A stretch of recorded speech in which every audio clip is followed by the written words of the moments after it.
This is Rashawn Slater, first round draft pick for the LA Chargers, and you're listening to the Charged Up Bolts podcast. Bolt up. Good day, guys, and welcome to episode 47 of the Charged Up Bolts podcast. I'm your host, John Was Jr., and today I'm joined by two of my co-hosts.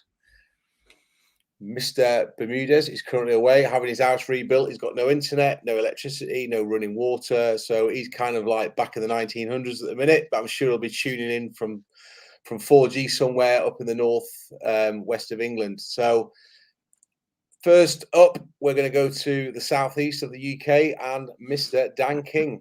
What's up, buddy? How's it going, Was? Mate, that's a nice looking cap. Yeah, it's one of my favourites, this one. Well, this one sure...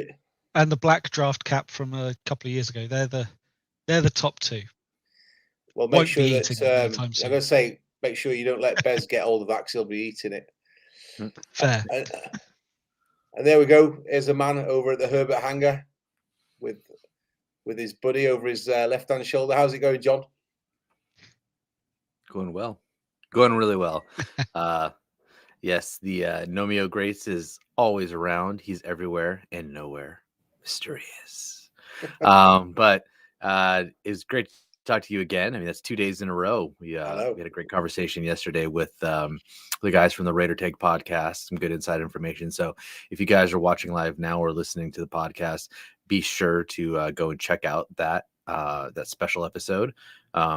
We had a lot of fun, got some good information about how kind of Raider fans are feeling. It was a lot more positive than I thought. I don't know about you, Oz, but it was a lot more positivity. Didn't get as testy as I thought, but I think maybe because it's early in the season and it hasn't really gotten to really throw it. I don't know, throwing down, but it was good. They were a lot more positive about Herbert and some of our weapons than we were about the Raiders, that's for sure. But no, it was good, and thank you to Micah and Andy for coming on to the show. So, guys, it's Monday Night Football. It's week 4. The Raiders have got off to a good start, 3-0. Chargers are at 2-1. We should be at 3-0, but we're not. John, are you going to be at the stadium on Monday? I should be. There's small glitch in my calendar right now, but I'm trying to clear it up. It takes on a good day, it takes about an hour and 15 to get up to the stadium from my place. However, on a Monday afternoon, I imagine that's going to be closer to 2 to 3 hours. So I got to figure out a way to get off and working time and get up there. So we will see. But the plan is to be there, in hopefully a Charger friendly environment. Yeah, I was looking at the tickets, dreaming of buying tickets for Monday's game. Obviously, it's not going to happen anytime soon. But there's a handful of tickets dotted around in each sort of area of the stadium. So yeah, hopefully there'll be a decent crowd in there. Hopefully blue and gold, not too much black and silver. But it's going to be an exciting matchup. Dan, come on, over to you. What's your thoughts? We've not heard your thoughts on Monday Night Football. What's bugging you? What's getting you excited? The one thing that's bugging me is the time. That's always going to be the case with Monday Night Football. Monday Night Football kicking off at 1:30 our time and going through till about 4:30. Now, because the baby's teething at the moment, I'll probably be awake. So I'll probably still be able to watch a good chunk of it live. I'll skip the third quarter, don't worry. But I'm feeling pretty positive about this game. I just really want the offense to have a fantastic day against all the former Chargers, because there's so many of them. Like, that defense is built around former Chargers. You've got Haywood, Perryman, Square. I'm missing someone there as well. But there's a good few of them. Not Ingram, sorry. Let's have a quick look. He's in. Phylon, Square, Perryman, Haywood. Obviously, Gus Bradley. Yeah. I just want to see a good performance against them. I'm not too concerned with the Raiders offense. Like, I know, yes, they're playing really well, and Derek Carr is playing at an MVP level, according to every analyst. But I don't know. Well, we mentioned this last night, something that irritates me about the NFL. talk of the MVP candidate after 2 quarters of football. But look, Exactly. Carr is playing well. I mean, on the time difference, I'm quite lucky as I'm on vacation next week. My wife Dawn and I, we're 14 years married on Wednesday, so we've got the week off. So I am going to be. I've promised her that Tuesday I'll be alert and good to go into London to visit a few museums and just get out and about. So I'll be staying up, but I feel your pain, Dan, because and there are folks from the US living over in UK, and John may be doing that in the next few years. Let me tell you, John, September to December can be rough as a football fan, especially with the time difference. So yeah, I mean, it's going to be one of the better Monday Night Football matchups in my opinion, because there's so many ways this game can go, and I think if we can get to Derek Carr and we can get the football, we've got a good chance of winning. But as long as we can keep their backup quarterback on the bench, then we'll be okay, I think. But we can't let Nate Eaton get in the game. And this is it. But they're going to be thinking the same. I mean, John, from your perspective, are you really that worried about the Raiders 3-0 start? Are you really worried about the fact that Derek Carr's thrown over 1,200 yards through 3 games? I don't think I am. I think part of the reason is they've actually done a pretty good job keeping him from too much pressure. And Derek Carr is very much so like some of these other quarterbacks in the league, like a Jared Goff and guys like that, where when things are on time and on schedule and they can just make their first read and go, and they don't have a ton of pressure in their face, they're great. Like Derek Carr, when he's in a clean pocket and time to operate, he's very, very good at his job. However, when things start getting a little dicey in the pocket and he starts getting pressure, that's when he starts getting skittish, and that's when he just looks like trash. So I think that, again, it's a scary proposition, because right now the only one who's really looking dangerous on our defensive line is Bosa. But, I think that there's an opportunity to make that better. One is, I know we talk about their rookie, Alex Leatherwood, having given up quite a bit of pressures already this season. I mean, I don't know. Do we put Bosa on that coming across that right side, or do we have him coming across the other side? And I asked that honestly because I'm like, well, Bosa is good enough to beat anybody one-on-one. So I would probably rather put him on the side with a better offensive tackle. And then I would put, Nwosu or whoever lining up against Leatherwood. So then we can hopefully get pressure on both sides, right? I think that would actually be a better choice than just having Bosa handle Leatherwood, because what do? They just send up, a halfback or a tight end or whatever there to help chip Bosa and help out, Leatherwood. And then we're not getting any pressure on the other side, because obviously none of our other defensive linemen seem to be able to get any pressure on their own. So I don't know. It could go either way, but I don't think that it's going to be a problem as far as Derek Carr goes in the offense. I am actually worried that I saw Josh Jacobs practicing today. That worries me, because Josh Jacobs has always done a pretty good job tearing up our interior defensive line. And given how poorly we've played the run so far, I think a healthy, or at least mostly healthy, Josh Jacobs out there could be devastation for this defense. So, I'm much more afraid of Jacobs than I am of Carr.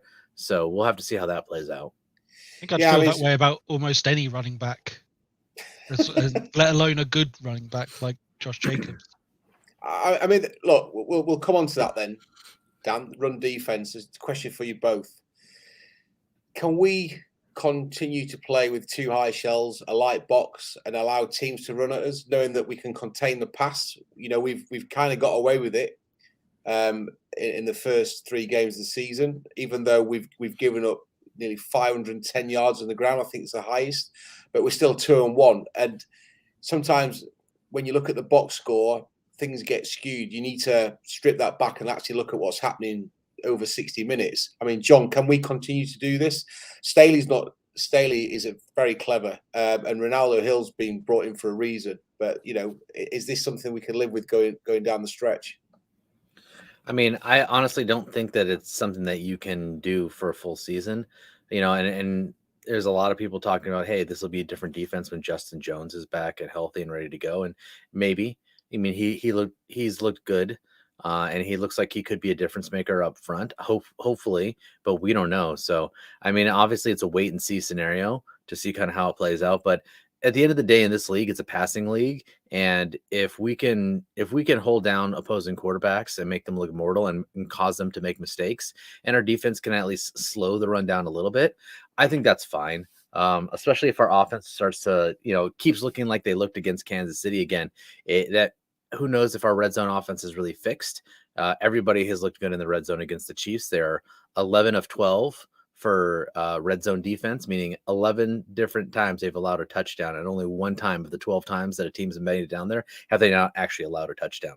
So obviously that means they've got a really bad red zone defense. So, it'll be interesting to see how our offense operates in the red zone. But if the offense can get there and score on a regular basis when they get to the red zone, I don't see a way for the Raiders to be able to lean on the run, which is the good news, right? Because if you're putting up 21 points in a half, it kind of makes it hard for the other team to be able to sit back and just run the ball. I mean, unless they're getting like 10, 15 yards a run, then yeah, that's fine. But so I think that the offense actually plays a part in allowing the defense to be kind of poor at the run game, because it kind of forces the other team to say, hey, if we're going to keep up with Herbert and Allen and Williams and Eckler, we're going to have to throw it too. So I think there's kind of a symbiotic relationship between those two. Yeah, and I think this is what makes this matchup so interesting. And going back to your point on Alex Leatherwood, I think that our coaching staff are sort of treading carefully in showing their hand. And I wouldn't be surprised if Nwosu goes up against Leatherwood maybe for the first quarter, just to see how Leatherwood's playing. Two, like you say, to put Bosa on the opposite side of that offensive line and add pressure from both sides. And three, maybe if Nwosu starts getting some traction, starts getting some pressures, some hurries, some hits, maybe a sack, going to boost his confidence as well. If it's not going to work, they're going to switch. We've seen this before. This is not new. So it's interesting. On the flip side, right tackle for us. Does Max Crosby start opposite Storm Norton? Does he start opposite Rashawn Slater? I think it's the same, and I think this is why this matchup's so interesting, because it mirrors on both sides of football what the permutations, the X's, the O's. I mean, Dan, thoughts on us first of all exploiting Leatherwood, and obviously the Raiders exploiting Storm Norton at right tackle? I think we'll definitely see both, and both fairly often. I think you're right to suggest probably start out with Nwosu or someone non-Bosa out there just to test the waters and see how things are. Because if you can keep one of those guys on Leatherwood rather than Bosa, then you obviously free up Bosa to kind of take on the stronger players. But hey, it is as you say, there's so much similarity there between the two, that I think it would be foolish of either team to not try and exploit that. But at least we've got Slater on the left. Yeah, I mean, holding things down for us. He's playing lights out, and I know John, you were a massive advocate of us drafting Slater. It was it wasn't going to be Penei Sewell. He was obviously going to go higher up the table, and then people sort of scoffed at the fact that Leatherwood went with the Raiders' first pick. I mean, Slater, in your opinion, has he hit the mark where you expected? Has he overachieved? Has he underachieved? Thoughts? I mean, I think he's probably better than advertised, at least quickly. Like, I wasn't sure, offensive tackle is such a tough position to play in the NFL. That transition from college to NFL on offensive tackle, specifically left tackle, but both tackle positions in general, is not easy. And, you always worry when someone's going to make that jump. Are they going to be able to do it right away, or is it going to take them time to adjust to the game? So I think the fact that there was almost, no adjustment period, to me, that was surprising. It's kind of like Herbert, right? Like, I'm glad they drafted Herbert. Like, I was more of a Tua guy, but I still thought that Herbert was a very good quarterback. And I was like, look, if we can't get Tua, I'm very happy drafting Herbert, right? Like that was my motto. But the reason I was worried about Herbert because I thought he would take time to adjust, right? But just like Herbert, Slater has said, "Nah, I don't need an adjustment period. I'm just going to ball out from day one," and that's what's happened. It's been a surprise, And someone who has probably not been a surprise either, Asante Samuel Jr. Yeah, That dude. I mean, he is. I mean, everyone talks about his size, and I was like, no, he's one of the top cornerbacks in this draft, and I knew it, and I loved him. And when he fell without them having to trade up, it felt like just Christmas Day. I was like, are you kidding me? Is this really happening? Is this real life? And then I was worried for. By the way, I was worried for a second they weren't going to pick him, and I was like, is this too obvious? And the Chargers Telesco was going to blow this, but he made the right pick, and back-to-back rookie of the weeks, rookie of the month.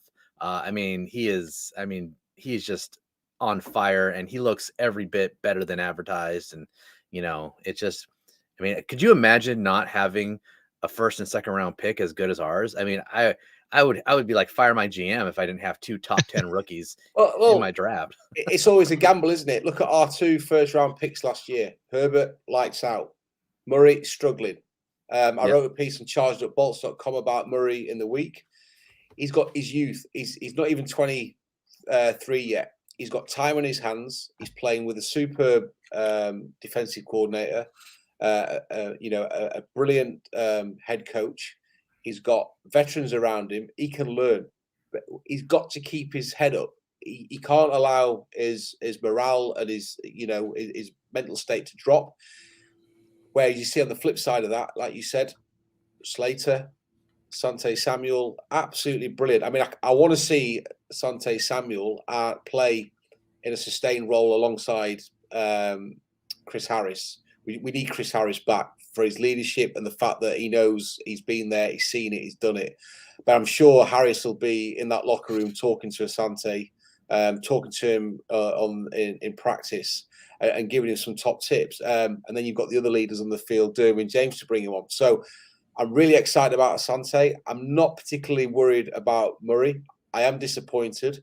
Linebacker, as we all know, Premier linebackers don't grow on trees. And look, one of your favourite players, John, Drew Tranquil. He had a good game last week. He played everywhere. I will admit when I'm wrong, and Tranquil needs more snaps. He does. Yeah. I didn't think he did, but because I worry about just like some of these running backs who get small sample sizes look really good, and then once you give them a full workload,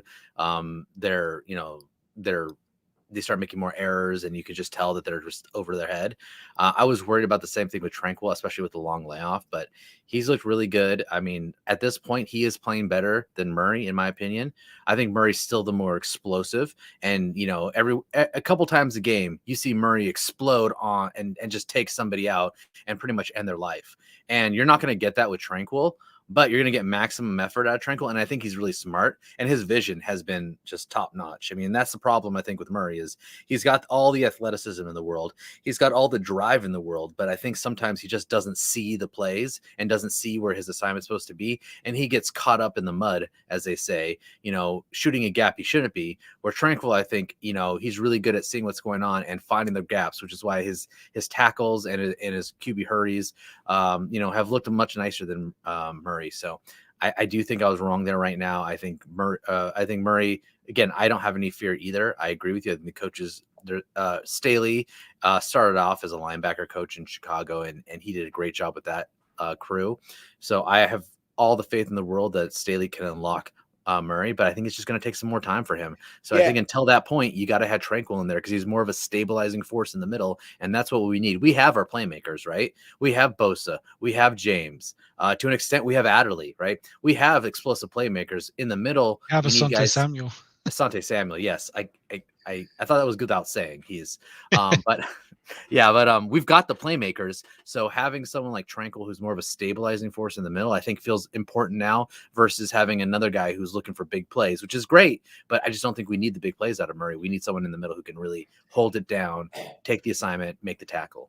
I think it was you, Dan, or Bez may have said, you talked about Anthony Lynn last season. A lot of the players on the field were lost. As a rookie making that transition from college to the NFL, if you're dropped in the deep end in chaos, you're trying to make the transition, you're playing on a team that's lost its way, you're going to struggle. And I personally think, and I'm just looking from the outside in, I think Murray is carrying some baggage from last season, and I think we'll see progression. It's going to take time for the not only the veterans, but Murray himself and our coaching staff to get that out of him. I just think he probably needs a lucky sack, when he sees an opportunity and hits the quarterback, gets a sack or makes it, a phenomenal clutch play. He just needs a spark, in my opinion, to get him going and get some confidence. And I think Asante Samuel being in the right place at the right time, reading the game, 2 picks in 2 games, he's got that momentum. And I think that's where if Murray gets a bit of momentum, we can see him develop then and start becoming more of an impact player at that position. And do you agree with that, Dan? I think that's a fair thing to say. I think it definitely appears like he's carrying on some of that just headlessness of just being like, I don't really know where I'm meant to be, but I'm going to hit someone if I can. I do wonder if we're just it's maybe also a result of not really having any veteran leadership type players in that linebacker core itself. I mean, yes, Joey's being used more as an outside linebacker this year than an edge, but he's still not that group. I think it's a shame that we never saw Kenneth Murray crossover with, say, even Thomas Davis when we had him for that year. That would have been perfect to just have someone like him to just go, this is it. This is what you do. I think he might need that kind of just guiding force there, and that maybe the concern has been more from the coaching around the secondary and just preventing the pass, just given the fact that we were unsure about the health of James, the ability of Adderley, the ability of the corners with Hayward going. There was a lot of doubt there that maybe the focus has been on that. And that's what we're seeing is them all playing at that higher level, that maybe it's now going to be a case of we start working back towards the ball and hopefully see some kind of development here. And that's a great segue to move into the other side of the football, because we're putting our hat on the fact that Staley will coach Murray into a better player. Definitely. And one player that's played absolutely lights out for the Chargers this season is Mike Williams, playing under a different scheme, under different leadership, different coaching. It proves that it can be done, because we should have seen this from Mike Williams. John made this point many a time, and he's right. We should have seen this before, not necessarily in his rookie season, because we've already spoken about the transitions, not always easy. But in years 2 and 3, we should have seen what we're seeing with Mike Williams now. Look, Phillip Rivers, he wasn't as dynamic as Herbert, but goddamn, he was a good quarterback, and he could find his receivers. If we can get more out of Williams, John, can we get more? Can Lombardi and Staley get more out of the likes of Guyton and bring Donald Parham Jr. on it in the same way that we've seen Williams elevate through the first 3 weeks? So the problem with Guyton is, and it's the same problem we had with him last year, is the dude has really bad hands. And I mean, he had 2 big opportunities last game. First one, threw his hands, hit him in the face mask. The second one, thank heavens for that pass interference call, because I hit him right in the chest and he dropped it again. And it's not like the pass interference in my I don't, it's hard for me to say was that or was that not pass interference. I think if you letter of the law, you look at it, especially in all the replays, you can say, oh yeah, that looks like pass interference. But the pass interference was not the type of pass interference that makes you drop a pass like that. It was, it was a pass interference that was kind of towards his back and whatever. So they were behind him. He was falling backwards, it coming into him, and he still he should have caught that. There's no reason he shouldn't have caught that. And it's disturbing because, he is just not reliable. I wouldn't trust him. I mean, the ball's on Staley to say, hey, let's put the ball in Guyton's hands. Yes, that surprised everybody, because everybody's like, well, why would they throw it to somebody who can't catch? That doesn't make any sense. Might as well throw freaking Pipkins out there on a freaking curl route. I mean, it might work. I mean, at the very least, there wouldn't be anybody around him, because none of the other team is ever around him. Just blow right by him. it's easy to sit here and criticize, but as a receiver, Mhm. there are tools on the practice field that you can use. Get They those called balls. your hands. Yeah, get those balls. You have one into job. that No, mach- no offense. You have one job. It's to catch. Yeah, Everything else. Mike Williams was great at catching, but he had issues getting better at running routes, and he was also being used poorly, in my opinion. The new staff can fix that. They can't fix his hands. They can't cut them off and give him Palmer's But- hands or KJ Hill's hands. but what Okay, he so that's can the do- problem. What he can do, John, he can sit there and repetition, get the ball in that machine, firing missiles out, catch. Yeah, you see the videos of Mike Williams just like, yep. Yeah, catch and that one. there was Catch that one. There was a videos of Antonio Brown a few seasons ago. It was phenomenal. Exactly, He was catching yeah. balls everywhere. Now I was listening to Bucky Brooks the other day. I can't remember who he was referring to. I'll have to listen back. He was talking about a player who struggled to make the transition to the NFL, and the player said, "Look, we had limited practice last year. College football has the white spirals on. I can't see the white spiral." And now Bucky Brooks made this very point. I'll give you kind of a pass, but actually, there's no excuse for you not getting an NFL football on that practice field and just getting a coach to launch the ball into the loader. Stand there all day, every day until you're competent. And so, in that sense, Guyton doesn't really have an excuse. Okay, yeah, it's different when you're on live snaps. You're in the heat of the moment, but repetition. You see it with all the top sportsmen in the world, don't you? In their disciplines. So, I mean, I think really, John, it's down to the individual there, is it not, to actually overcome that problem? Because he's going to be coached like everybody else. Clearly, our coaches have got something about them. Look, there are plenty of receivers who come to this league and who have bad first years, and they have a lot of drops, and it happens, right? By the way, the player you're referring to is Jamar Chase. The rookie coming in, that was, and obviously he hasn't had a problem catching touchdowns. So he's got what, 4 or 5 now. Yeah. So, I mean, here's the deal. There are plenty of receivers. I'm trying to think. There was somebody that it's escaping me who it was, but their first year, I mean, they had real drop. Was it DeAndre Hopkins maybe? But elite is an elite wide receiver, first year in the league, just had a ton of drops, and everyone was like, is this guy going to be any good? Like, he's fast, he runs great routes, and he gets open, but he drops a lot of passes. And then they cleaned it up, right? Like, it happens. Okay, it happens, but we're talking, first of all, this is Guyton's now second season with the team.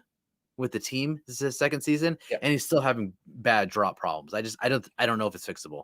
And what worries me is that, I didn't think it was a big deal to get rid of Tyron Johnson, right? I thought him and Guyton kind of had overlapping skill sets.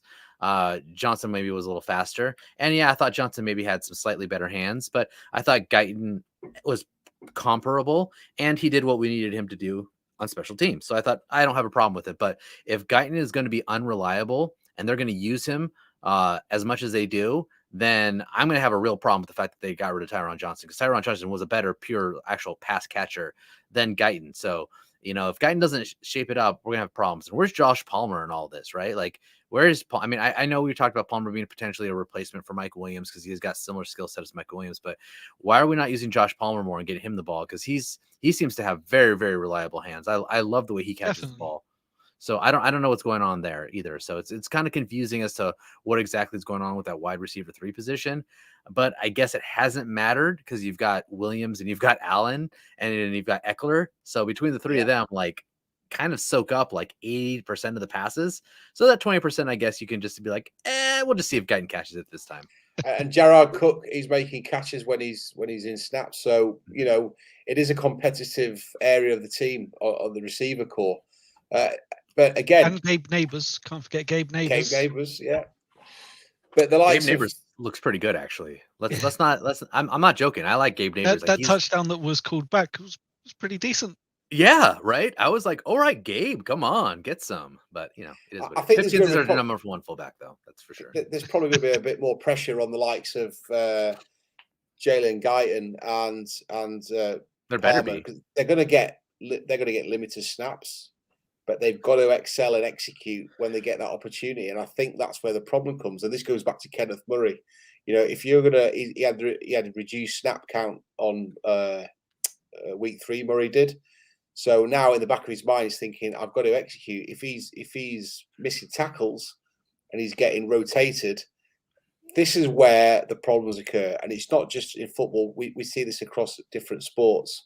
So it's down to the mental aptitude. It's down to the psychologists within the building to fix this. But yeah, look, it's another area of the team that we've got to fix. I've got a question on that actually, if I could put in here for the two of you. And I don't know. I haven't really thought about this. I don't actually think it's necessarily a good idea, but have we thought about testing out Murray as an edge rusher? I mean, obviously you saw how Micah Parsons has been able to kind of make that transition, going back and forth between linebacker and kind of edge rusher. Do you think? I mean, he's got the speed and the strength, and he doesn't really have a lot of great moves, but you've got Bosa there to teach you everything you need to go. I mean, would that be something we consider if he continues to struggle at linebacker?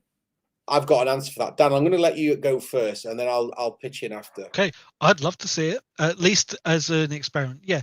Maybe not in a live game, but it would have been perfect to try in preseason. But we didn't play the starters in preseason. So I don't know. Maybe when we've secured our spot in the playoffs and we've still got 2 games to go, test it out, ready for the playoffs. Well, I was going to suggest just leave it until the Super Bowl. But no, spring a trap. Yeah. To answer your point, John, I think you brought the point up last year about Coach Lynn being sort of authoritarian and not really having that two-way conversation with the players as much as Staley does. Now, if Staley is doing what we believe he's doing and he's sitting down with the players, that's a conversation that he and Murray can have. And I don't know the answer to this, but it would be foolish if any of the 32 NFL teams on practice day are saying, right, I want you to do this and you to do that, because we call it cross-pollination when you're doing different people's jobs, especially in the COVID era. The fact that now you've got another risk to manage, it would make sense to say, look, is anybody out there actually ready to play edge? Murray puts his hands up, right? Okay. Have you played it before? Yes, no, and go from there. And I think, why not? Why not? Because in my opinion, we are light in that area. And if Bosa goes down with an injury, if his ankle gives way, I've got serious concerns about how we pressure the quarterback. So we've got to look for different options. So it's plausible that he could move into that role. He needs to beef up, obviously. But he's got the speed, he's got the aggression. He just needs the technique, I'm guessing, and he needs to understand the position. Mm-hmm. Yeah, I don't know. I just throw it out there. I don't necessarily see it as being like a priority either. I think I agree with Dan. Maybe like, hey, maybe we wait till the preseason, or we wait till maybe we've clinched something, which I don't know if they're ever going to actually clinch. I think they'd be a wild card type team. So, I think if they're clinching that wild card spot, it'll be like week 18 or whatever. But anyways, yeah, I mean, wait until we clinch to maybe till there's maybe a softer opponent on the schedule. I mean, we've got someone like the Steelers coming up a little bit later, and I think that's going to be. I don't think they're very good. So, I don't know. Just thought I'd throw it out there because it seems like we're just really struggling to get pressure from the edge. So, big weekend in the AFC. Denver, Baltimore. The Chiefs playing the Eagles. You could argue that the Chiefs are going to win that one. Denver, it's going to be tough. They've not really played anybody. Baltimore will be looking for the win. We could be sitting top of the division on Monday night. Score predictions, guys. Dan. So I think yesterday I said 27-20 to the Chargers. I don't think we get away with a clean kicking game, but I think we've done quite well at limiting team scoring. We've had so far 16, 20, and 24 scored against us. Now, the Raiders have been scoring, but I think we rein that in a bit, hold them to 20, and still push on with our own scoring that progressed last week. John. So yesterday when we had a chat with the Raider guys, I did say 34-31. I did not clarify that score. I actually expect them to score 5 touchdowns. But one of those touchdowns we're missing the extra point. So that's where I got to 34-31. I don't know. I just see this as being a high scoring game. I think I just think that's an opportunity for both teams to kind of let it loose. I mean, I said this again with the Cowboys game, and obviously that was very wrong.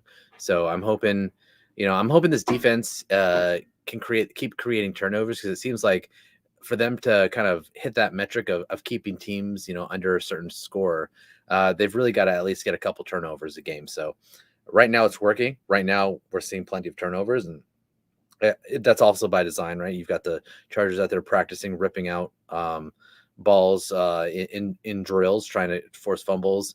You obviously got that too high shell that is set up to confuse and hide where you're not only what your coverage is and not only what your what your pressure package might look like, but it's also meant to hide that extra DB roving around, and where is he going to be, and what position are they going to be in, which is, I think, what's helped kind of lead to some of these turnovers, some of these interceptions where, hey, I got a little confusion and then I let it go, and oops, I shouldn't have let that one go. Right. So I do think that the turnovers are by design, but whether they can keep that up or not, I think is going to be important. I think if they can, I think if you get a lead on the Raiders, I think that you can easily kind of keep it and run away with it. I don't think they're built to come from behind. They haven't really had to do that much early on. So I think if we can put the pressure on early, we can score early, we can get a turnover down early and get out to a 2-score or more lead, I think they could put this game to bed pretty quickly. I think there's a real chance they could just lead start to finish, and the Raiders just don't have an answer for it, because they're not built for the big play. They're not built to score a lot of points. They're built to take what's given to them, and then hopefully something breaks. So I think the Chargers do have an opportunity to get up big early. So I'm saying 34-31 just a hedge, but I could easily see this being a 34-17 game, like easily. So Mr. Bermudez, our regular host, I think he's 3-0 with his predictions, which is irritating. He's predicted 24-21 Chargers. I think that's a bit low for me, but Bez has been generally right this season, so people are maybe going to listen to him. So yesterday I said 38-35 Chargers. I think it's going to be a high-scoring game, and I've called a few games close this season because I'm still not sure what we've got with the Chargers. They still give us those heart-stopping moments. Raiders are throwing the football around the field like nobody's business.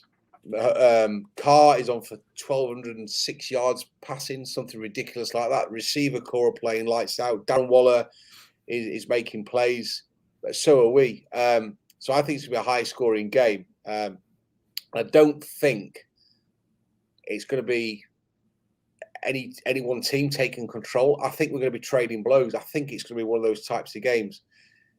The whole of the football community is going to be watching. We never do anything easy. There's going to be penalties. There's going to be something or another. There's going to be some sort of controversy on one side of football or another. And I just think it's going to be a high-scoring, close game. Hopefully, we'll get the 38-35 victory. So, look, let's hope we're not recording this on Tuesday saying, what happened to that terrible game? 9-6. But no, it's... as long as we win 9-6. I don't care. Look, we win game after game after game. We go into the playoffs. It's as simple as that. That's how football is. But this is going to be competitive. I think we'll still stand by my 4-2 projection for the divisional record. And I think we get another W, take us into week 5 at 3-1. That'll be a nice little way to get into October. Any final points, John? I think that's a key to the matchup here is taking away one of their best options, and that's Darren Waller. He's kind of been the security blanket for Carr, and I think, I wouldn't be surprised to see Derwin James covering Waller for most of the game, much like he kind of shadowed, in a sense, Kelsey a lot. I could see them taking Waller out of the game and forcing Carr to make some decisions on, okay, who else can I throw to? Because they don't really have a standout wide receiver. They've just got a bunch of guys who can play.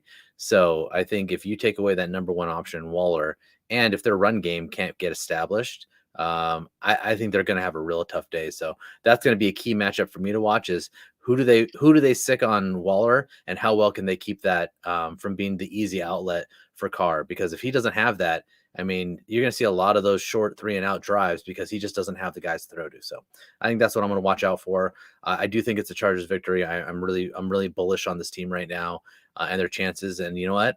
Would really love to be 3-1 going into a game against Baltimore. So it doesn't feel like we're really behind the bullet against the Ravens. Yeah, it's a good, interesting matchup, that one, John. I mean, I'm looking forward to Hayward Jr. against Mike Williams and Keenan Allen. I wrote about that in midweek. That's going to be an interesting matchup. Dan, any final points from yourself? My final thought, I guess, is that you mentioned their other receivers, and I was just having a look. I didn't realize Zay Jones was still in the league. Like, that guy came through at the same time as Cooper Kupp. They were both in the same All-Star game, and both looked great in that. And yeah, Zay Jones apparently has 1 touchdown this year. I just completely forgot he existed. That's my final thought on that. Is that's who they've got a receiver? Okay. Everyone knows Ruggs, of course, fast and Great player. Willie Snead and is Renfro. it Renfro, and then there's the other rookie, Brian Edwards. Well, Brian Edwards. They're all playing well at the minute. Yeah, they all play solid, but none of them are, like, no would any of them be anywhere like challenged for our number 2 or number 1 wide receiver spot? No, they'd all be, our number 3 wide receivers. So they've got a bunch of basically number 3 wide receivers, and then they have Darren Waller. So if you can take Darren Waller out, I think it's going to be a real tough time for them on offense. And it's still too much of the sample size is too small early on in the season. So we can only go on what we've seen and what we know. But look, it's going to be a massive game on Monday night. I can't wait. Hopefully, we've all got a smile on our faces come Tuesday. That's it. Final thoughts. Go around the table, Dan. Nothing extra here. I'm just excited, man. It's a veteran this week. It's a veteran coach versus the rookie coach. Let's hope the rookie coach comes out on top. Enjoy the weekend, guys, and we'll catch up on Monday night. Yes. Bolt up. Yeah. Bolt up.